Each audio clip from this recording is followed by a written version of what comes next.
It's 6 students total? 12. Two on each saw. Yeah, so people are going to take turns. So everybody's got to play nice, but we've got 7 working saws. That's 2 more than we had last time. So it should be enough for everybody. These are all like postcard size saws. Yeah. And then when they're one thing we want to do is blade changes. Relatively okay. Forever. It's better than some people. Yeah. Yeah. Walking around while I've got a whole stack of Olsen blades over there. There's some magnet on my saw. And then there's Vegas blades over You there. didn't really talk to Lauren about his thoughts. Super interesting, super challenging. Everybody's finished with their puzzles. We've got boxes over here. They can put them in like that. Congratulations, Good to guys. see you. Thank you. This is awesome. Awesome. Glad you enjoyed it. Perfect. All right, folks, we're going to be starting our 11 o'clock workshop in just a minute.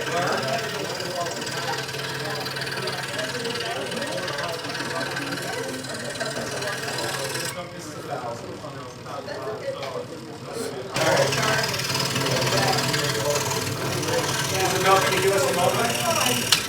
Thank you. All right, folks.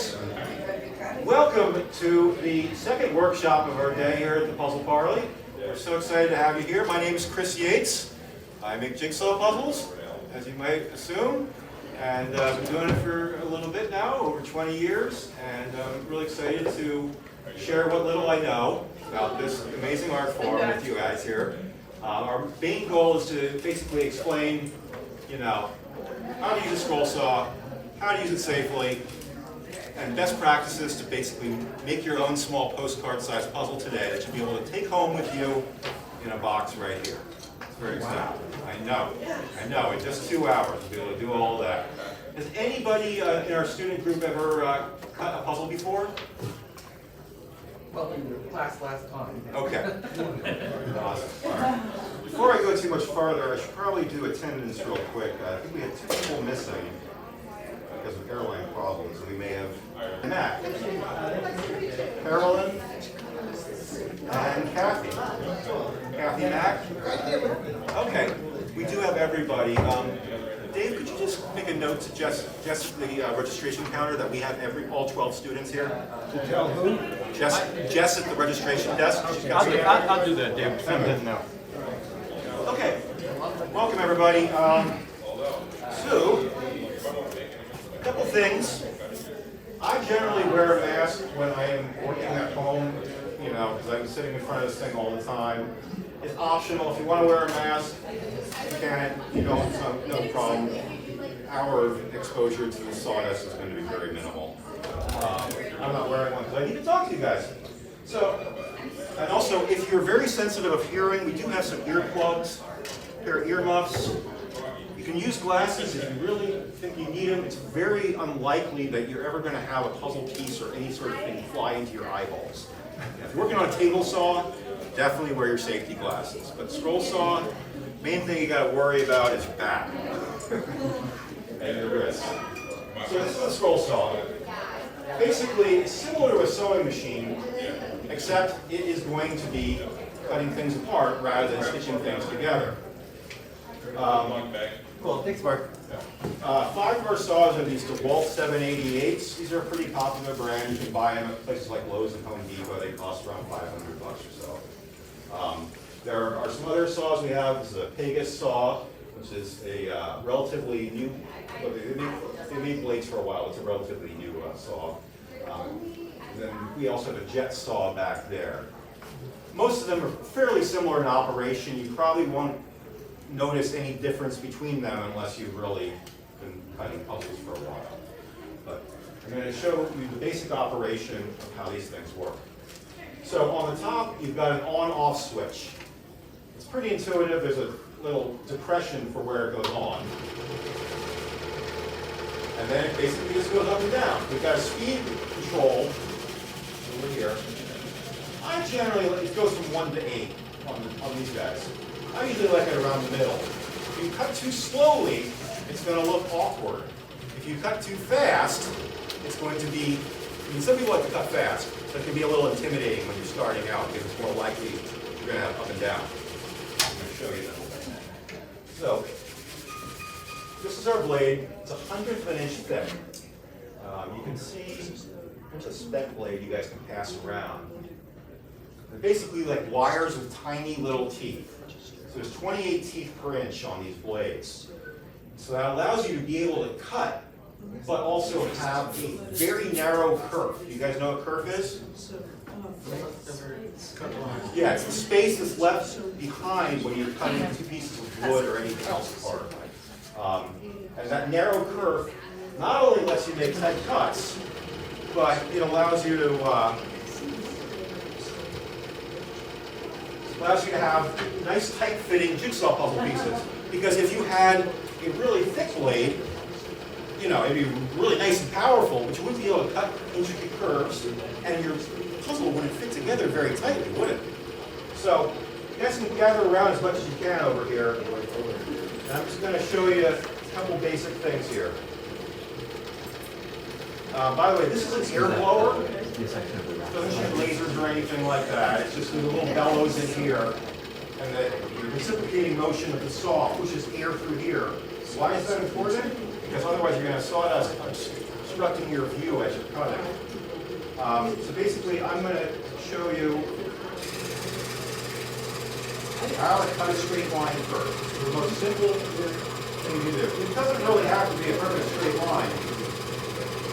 You just need to sort of get the feel of this thing.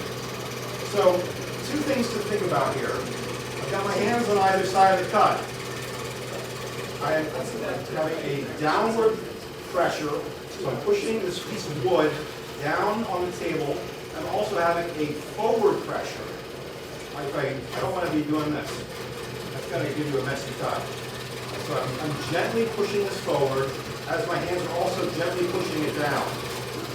And I don't want to go too fast, I don't want to go too slow, I just want to go at a nice steady clip.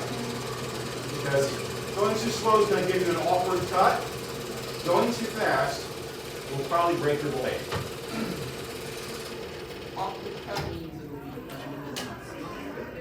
Yeah, here, let me show you. I'll go super slow. See, it's harder for me to get an even straight line. See, that's what happens when your air blower is not on the cut. So you can move it around as you need it. That may not be that obvious. I'm pretty decent at cutting straight lines. But the Scrollsaw is really a curve cutting machine. You can cut straight lines on it, but this whole thing is made to have fun with and cut these curvy bits. So you can make a grid cut puzzle like a cardboard puzzle if you really want to, it's fine. You know, nothing wrong with that. But I'm just going to back up to middle speed. I'm just going to show off for a second.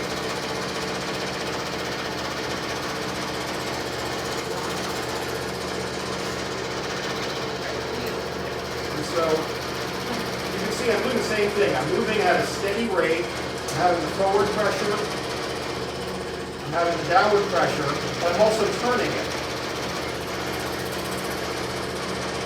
Most of joinery is basically two or three things. You've got knobs. Knobs are basically circles. See that? You got your knobs. You got your flats. Everybody calls this joinery different stuff, but I call them knobs and flats. So those are two basic pieces of joinery. But what you can do is take these two simple things, the curve and sort of a boxy flat piece, and combine them limitless ways. Take a spiral, put some knobs on it. Take a flat, put a round on it. You know, you can make a Y-shaped thing. You can make an earlet. An earlet's basically two rounds next to each other. Right? I call it a ball sack sometimes. All over. All over. So if I want to take two rounds. Hello. Hey. Yes. Yeah, even if I'm stopping a little bit, like sometimes you want to stop and think where you want to go next. So I'm like, where do I want to go from here? I can just hold this down. As long as it doesn't go backwards, it's And on fine. Sunday, Right. And you usually don't want to stop mid-cut. That's generally a bad thing to do because when you restart it, it's generally going to give you a little jag. It's not going to be a nice smooth line. Yes, the teeth are only on the front side. They go down. So it looks like teeth are pointing down like little triangles. Going down on the front. You can feel them on the front here. But obviously, if they're going fast enough, because your blade, you're really turning quickly, and it's not taking the blade there. Right, so that's an important part about the constant forward pressure and being gentle with it. Like, you know, if I go.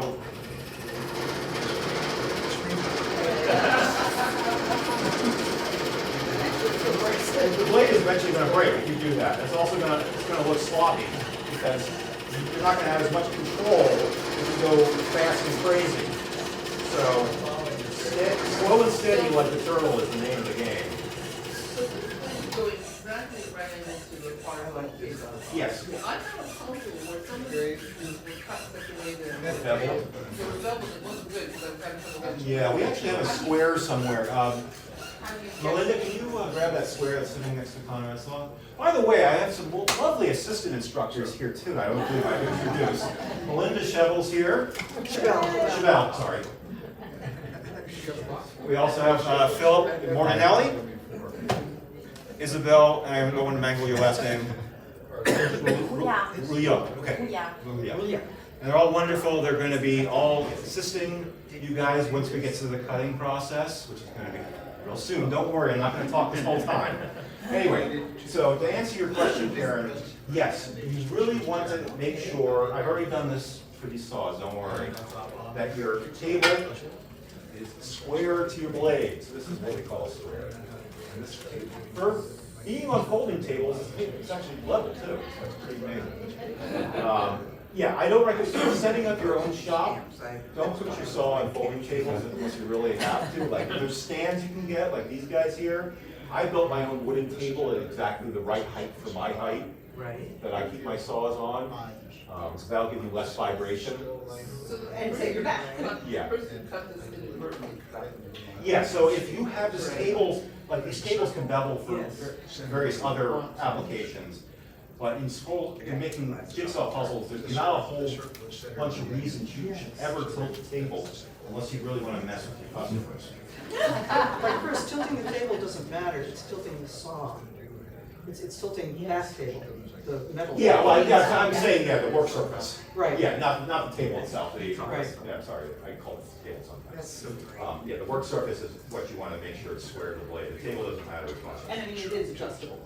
Yeah, so there's a knob down here. If you did want to, change the angle of these, but I recommend not doing that. Right, not the For puzzles. puzzles. Okay. I have a question. If your blade breaks, is there any danger of it going flying? Like, what would No, happen? Jen, I was kind of hoping, I'm trying to make it break, but it'll happen. It's like if you're not breaking blades, you're not working, or trying. Basically, what it does is it pops in half usually. So each of these, you see these blade holders here? You can actually see a diagram on my chart. So there's one of these on either side. So imagine there's another one down here. Generally, the blade will break right above where the hole is here. Yeah. And basically, when that happens, turn the machine off. Hit the off button. It makes a loud noise, it's Yeah, starting. it'll go, That's it. and it'll probably freak And you you out go. the first time. And then the other thing you want to do is try your best to keep the workpiece held down to the table. Because sometimes when a blade breaks when you're in the middle of a cut, it'll give you what I call up and down. It'll take your puzzle for a ride. This can also happen even when the blade isn't breaking if you don't apply the gentle pressure downwards. Sometimes the blade is caught in a piece. Yes, yes. You can get, if you try to make, you can get into squirrely bits, especially with plywood. This is MDF, it's what I prefer to use, but most of you guys are going to be using plywood today, unless you really want to use my weird MDF stuff. But yeah, you can yourself into a corner. Sometimes if you're making super tiny, weird, intricate stuff like this, I don't really recommend doing because I'm not getting it stuck. Sorry, I'm too good at this. If you hit the blade with your finger. Yeah, that can happen too. But yeah. It's a paper cut. Yeah, One yeah. of my You're not going to be cutting off your finger with this thing. You know, it's not unless you try For really anybody hard. who's used to sewing Not sure as machine, thick as that, but still. did you say makes you it- can do that? makes it- I never did, okay, never mind that. Yeah, I mean, if it really gets, the blade's gonna break before it does any real damage to you, so I wouldn't really worry about that too much. And do the blades also just break from wear eventually? Yes. So sometimes not sometimes, all the time, I just replace my blades, every, 100, 200 pieces or so. Depends on the blade. Different blades are gonna be different. Like, they're so small, there's gonna be a little bit of variation in how sharp they are, and also their tack. Like, basically, you may have noticed if I was cutting a kind of straight line, I wasn't going exactly straight. I was going at a slight angle, so if I wanna follow a straight line. Very straight, Chris, very good. I'm actually holding this a little bit to the right because this particular blade is tacking a little bit to the right.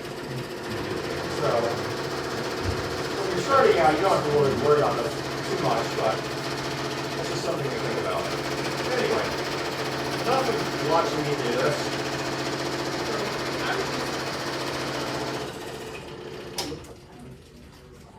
How did this person get to the thin curve? That might be a 3/0 blade. This is 1/100 of an inch thick. They're usually known as a 2/0 blade. A 3/0 blade is more like a jeweler's. I think. I have some. Yeah, Melinda's. Oh, actually, Isabelle. Lauren Rotary. uses really thin blades. Do you have an example of a I'm waiting 3/0? until I after didn't mean to the. pull it from class. that. Yeah. All I've got with me are 10 on. Yeah, it depends on the laser cutter, but most lasers have a curve and it's variable because of how the laser. All I've got is 10 on. Oh gosh. Wow. So yeah, that's an actual blade. So this is like a hair. Yeah. I mean, it's a 55 10,000s. Don't drop it on the floor, you won't find it. So are these harder to cut with? I would not recommend starting with these. I would work my way up to it. But what I'm about not it sure makes it it more? might explode if you try to put this It's in here. just so thin, you've got to go very slow and steady. Like so much like I choose softball. to do that F sharp and very careful. Yeah. Yeah, so that's if you want a very, very fine curve. You don't want curves to be too narrow, because the lake moisture in the air will swell the wood over the years. I use Olson. Very important, this is why the British cut with thicker blades, because the British Isles have more moisture in the air. The moisture, ambient moisture in the air will expand the wood thousands, maybe 2,000ths of an inch. I've had many puzzles. The damage is because it's too tight. It's too tight because it's laid around for years, hasn't been used that much, etc. So whatever you do, don't think that just cutting as tight as possible is your goal. Yeah. Okay? Seriously. Yeah, I'm just talking about the guy who has to do the restoration work on Right. his damn house. But you screwed up, okay? Guys don't know Bob, he's a master restorer and one of the founders of our Parley here, so he's got lots of wisdom. Yeah, so I like to use the 2/0 blades because, I also paint my puzzles, so it gives me a little extra wiggle room. I'm going to show you an example of one of my finished pieces. So if you're not familiar with what I do, this is more or less what I make. Oh, you're Chris Yates. Yeah, I'm Chris Yates. Nice to meet you, Matt. Me too, too. So basically, a lot of them are inlaid tray puzzles, which means there's a 1/4 inch piece of wood. He's giving me this one. Low price of $195. But you can see all the different, ways of using different joinery here, as well as the fact that it's painted. I like to leave a little wiggle room. You mean you painted the top of the piece, you painted the whole thing first? Yeah, well, the sides are painted too of the piece, like Is the other side painted? couple of He's pieces. gonna, we're gonna get a piece here. So this is what the pieces look like. So I paint them that's on their that. own, so So you you're don't. painting the sides of the curtain. Yeah, so I put them on a Yeah, table, curtain on can't be tables, big. not many tables that get spray painted. After I cut everything out and assign things in the color gamuts. So it's a little different than what a traditional puzzle with a print on it is. And that's another reason I use MDF, because for painted puzzles, there's no grain that shows through. And I sort of like the feel of it for this kind of work. But the majority of puzzle makers still use plywood. So when you paint, it doesn't expand the edges then? And It does, yes. so if I was to use a 3/0 blade, a thinner blade, then I'd have less curve, and I'd be taping things up, and then the fit would be too tight, because I don't want to make this super, super tight, otherwise you can't get the puzzle pieces out. This is what I call play, having a little bit of a looseness, but not too much of a looseness. So if I was, talking to colleagues, like, this puzzle's got too much play, this puzzle's too tight, very little play. So those are sort of more advanced type things. You don't really have to worry about. What you guys do is basically have fun, enjoy cutting your puzzle, and we're going to be walking around and helping you out. Now, before you, there's a bunch of blanks back here, and you guys can all choose one in a minute. But we have a bunch of, we've got a bunch of scraps here. And so what I'd like everybody to do is grab a piece of scrap or two, and then just practice on the saw for a few minutes. We only have 7 saws, and there's 12 of you guys, so we're all gonna have to share. That's fine, we can all learn from each other, right? And what I recommend doing is just, try cutting a straight line. You try making a knob. Remember what I was telling you? You got, if you're making a half circle, you can make a flat. You can really just play around with it. And we'll be walking around and basically helping you work the saw and everything.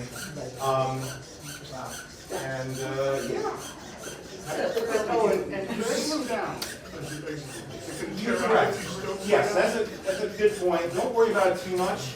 But if you don't slow down at the end of your cut, you're going to have more of a burr on the end of your cut. Yeah, kick out.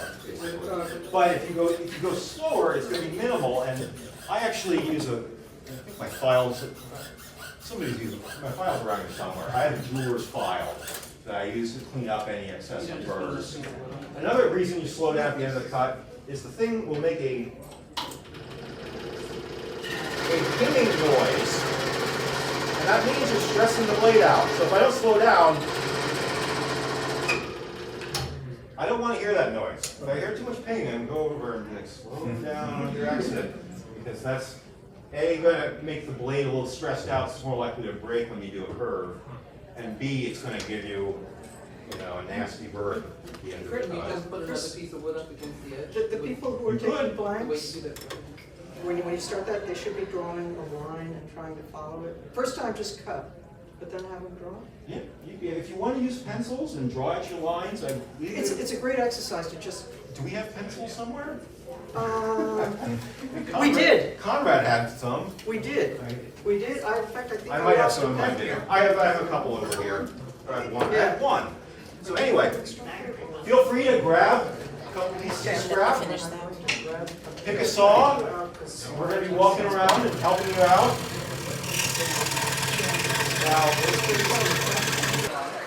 Yeah, I think you were putting a little bit too much torque on the blade.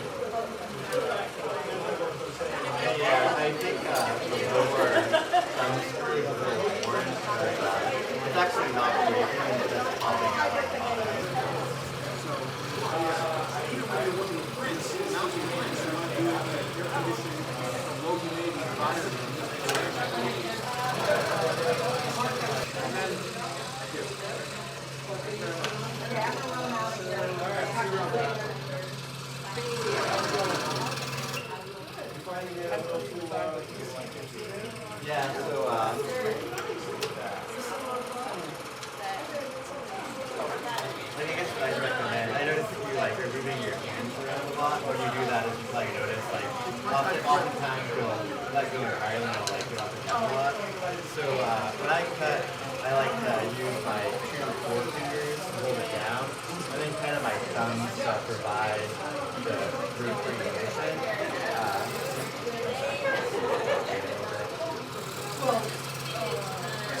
yeah, like you can see, you can make pretty sharp turns.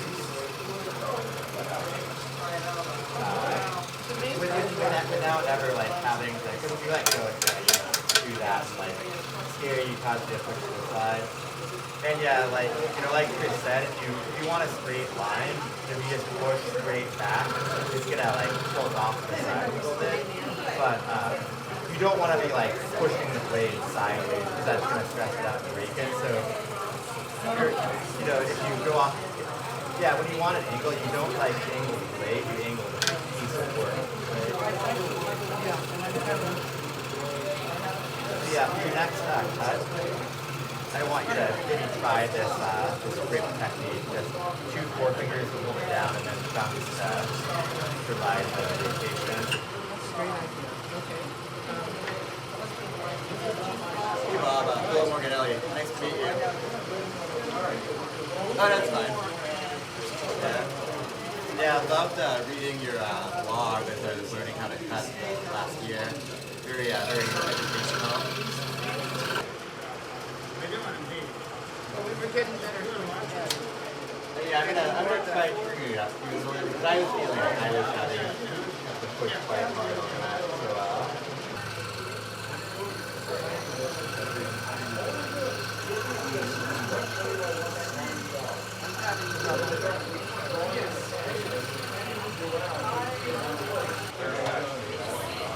And yeah, like why don't you kind of observe how my hands manipulate the wood too. So yeah, even if I want to do a full 90-degree turn, my hands are moving to stay largely in front of me. I feel like when you're cutting, you're going up here and then it's like an awkward angle. So like, I said try not to flip your hands. Yeah, because that way you'll have more like moving control and more control. And then like they can go out here during a turn, but then you're going to kind of like move them back. Because yeah, what you don't want to do is go like here and then you're like an alternate angle pushing the saw blade. Because yeah, if the saw blade is deflecting, it's going to be harder to take the turns you want to do. So yeah, I'll quickly cut the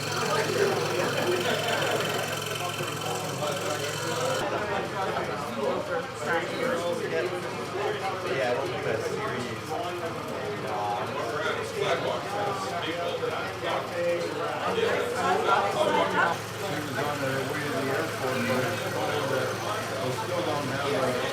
Pilot.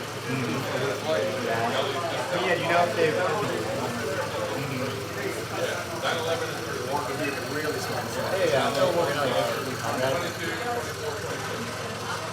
good job on the news, brother. I like your news segment, brother. Yeah.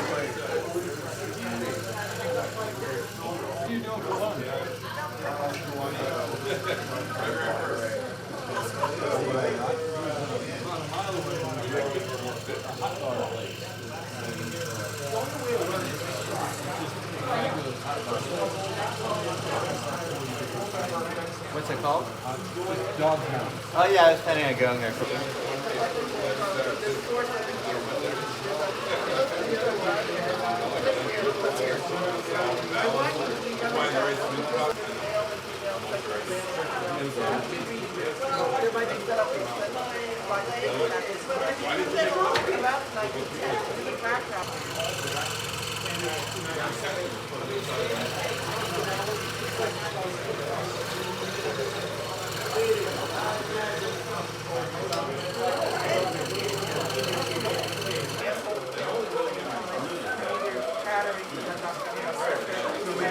Show you a little bit?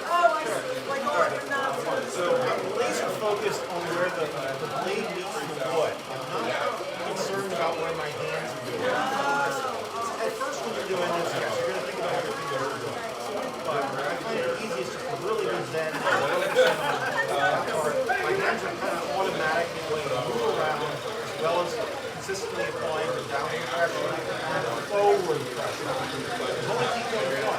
There's no reason you should ever be pushing this way, that way, this way. You want to push towards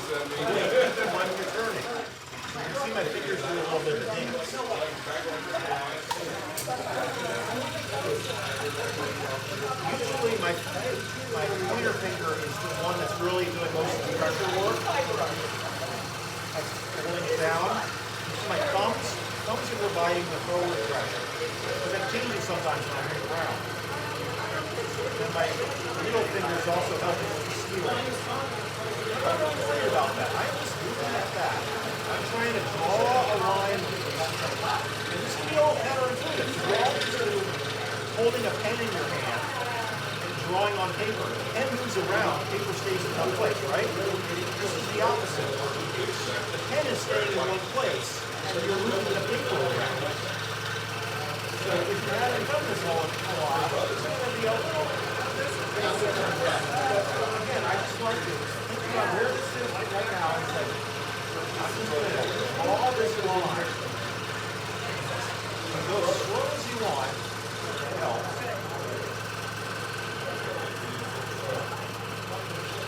And it looks like my hands are doing fancy things, but I'm not really even thinking about it.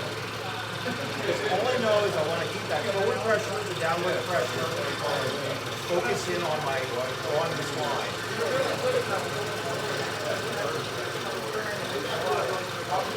Right, so moving consistently helps. If you stop and start, you're going to lose the rhythm and you may not know which way you want to turn. It's totally normal. It's not that great. I don't really go flying around. Yeah. It's got a little bit more resistance to it. But it's less variable. It's a very consistent surface. Plywood can really vary quite a bit from match to match.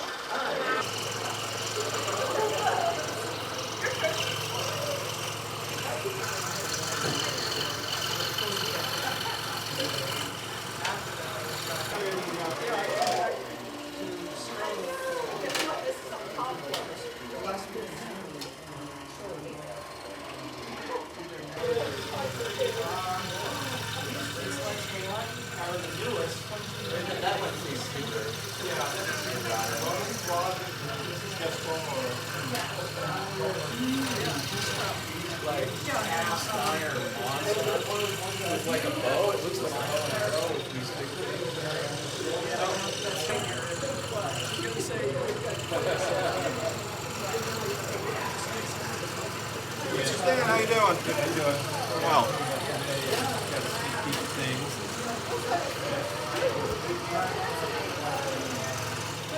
Good? Don't tell Roz I'll let you harder for a puzzle before the coffee tape went up. Yeah, I didn't hear about anything. By the way, will the saws be set up here all, when do they get? 3 to 4 is breakdown. Cool. And then the saws will be in use at the demonstrations on Sunday, but that will be too late for the raffle.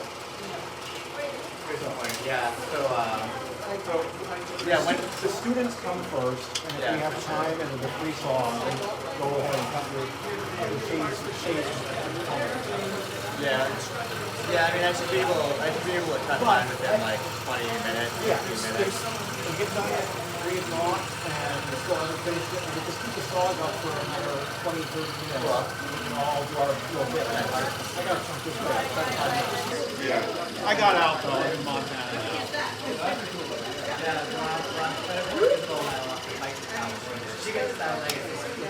How's it I think that looking? was a successful one. I think I made my first successful puzzle now. Pretty good. And some interlocking. It's a little on the small side. One of the things about making small joinery is you can do it, but you gotta take extra care to not make it too fragile. Because the last thing you want is a nail knob that's too skinny, and then it's gonna be super easy to break. But this is nice. This is like 9-ply plywood. Yeah. You've got good material for this. I've done so far. That's good. Last one I didn't quite get the ins and outs to make a box or more square. I know, it takes practice, but this is a really good start, you know.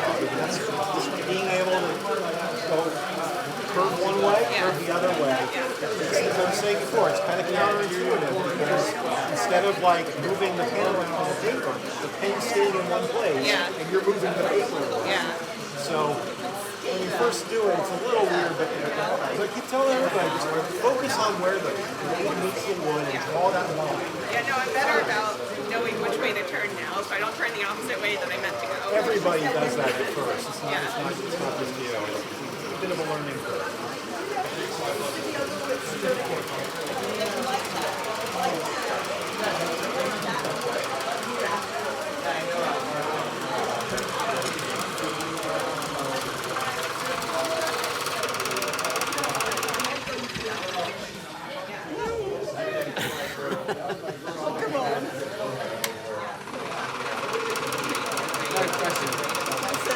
This is the how not to do it. No pressure. Don't worry, none of this video will ever get used for anything. I'm going to go and I'm going to look at Howard's pieces now, his spirals and his spiral lozenges. I'm sure you're doing that. You're doing great. He's doing okay.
Now, something to think about when you're exiting.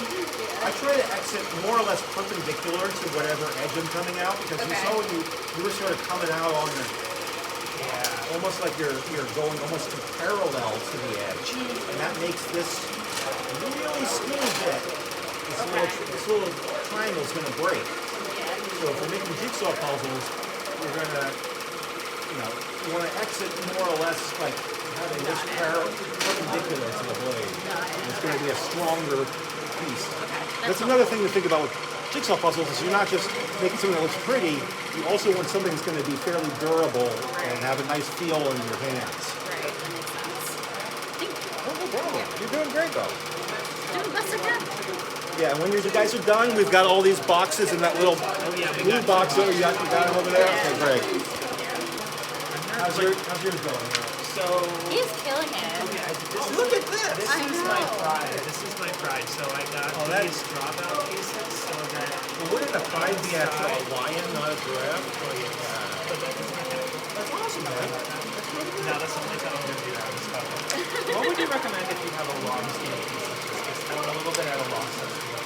Well, you could do a color line cut along this mountain, but maybe do a little joinery along it, like follow the line, but maybe do a, you could do a round, or you could do a Y shape or something like that. Or you could make a spiral if you feel like you're up to it. You got that. I don't know where it's really I did. I got one You good just keep spiral. curving and you don't stop, and then once you get to when you think it's going to be too tight, you start going the other way. But spirals take a little while to get the hang of because it's a little bit more hand motion than just doing the regular knobs and flats. That's why as beginners, I recommend just sticking with the normal stuff. We've got some advanced techniques here. I feel like I was so much better at the spiral than the knob. good Well, that's really nice. I like that. Well, everybody's going to be a little different. This is really fun. I like that. Yeah, I like it too. Another thing you guys can do, it's optional. There's going to be little burrs on the back of your puzzle. You can use a piece of sandpaper, or you can even turn this thing on if you want, and sand off the burrs on the back of your puzzle. But if you don't care, don't worry about it.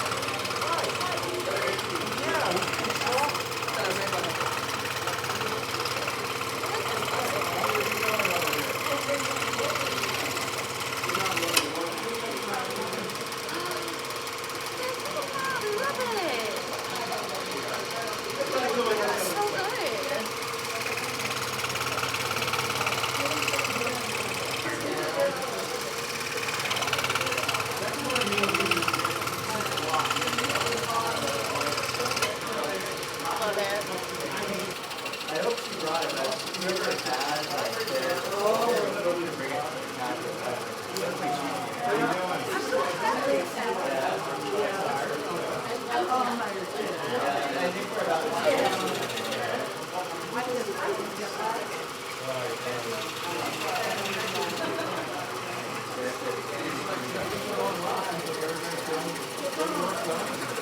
you like me to skillfully zoom in on you doing this? Are you recording right now? I have no idea.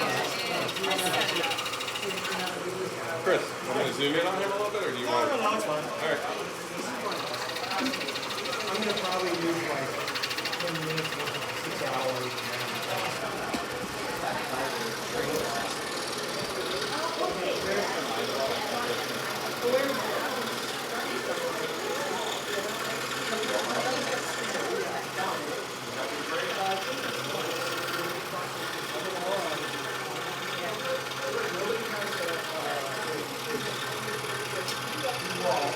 12 left, you can take one, yeah. Why do you need 12? Because there's one more workshop and Oh, there's 12 students in it. I'm in that workshop. Oh, okay, yeah. Oh, yeah, you're fine, yeah. Very all right, well, maybe then I'll take this one. Yeah, right. Yeah, you got dibs already. Perfect. That's great.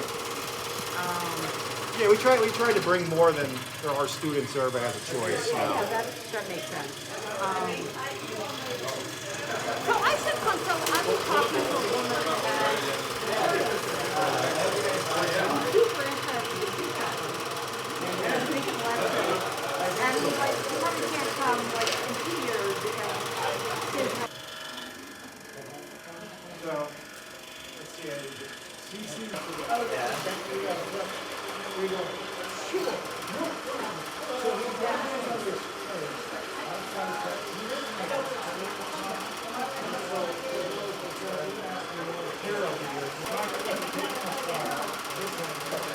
Yeah, how old are you?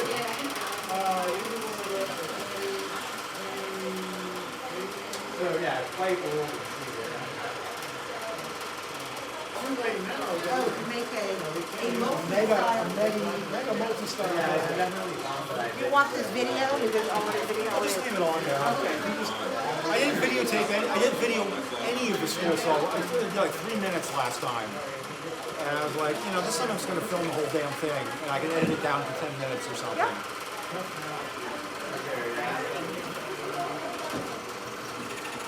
Yeah, like before, we were eventually going to bring that around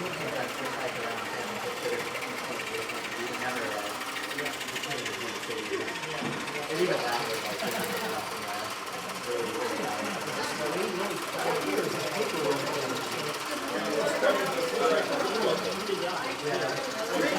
like, girls on the way.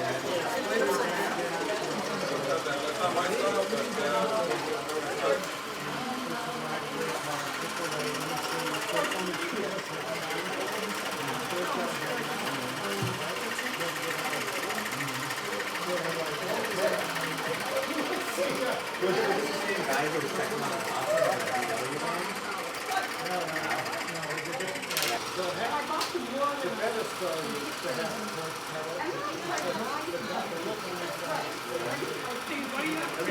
This is Shay's Mega Puzzle? Yeah, I'm cutting my board.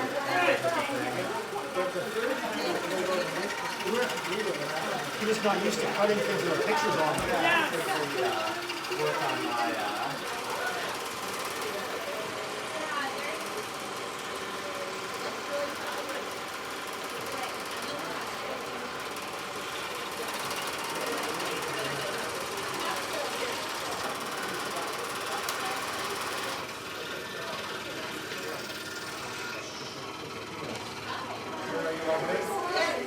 All the saws. Do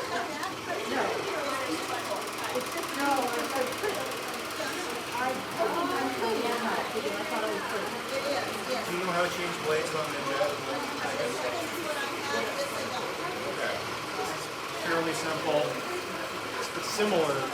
This is your release knob, and then this is your release, putting the clamps, and speed.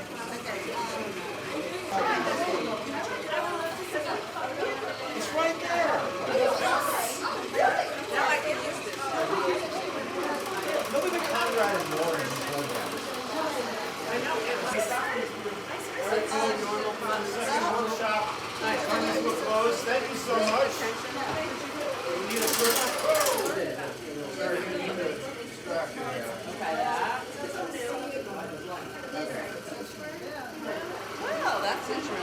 So we've got some free, if you feel like taking a blank home, we've got some free blanks courtesy of Ann Williams over here. These are free for the taking if you want to touch something at home and do some more puzzle fun on your own. And again, thanks for coming by. Hope you learned something. Hope everybody still has 10 fingers.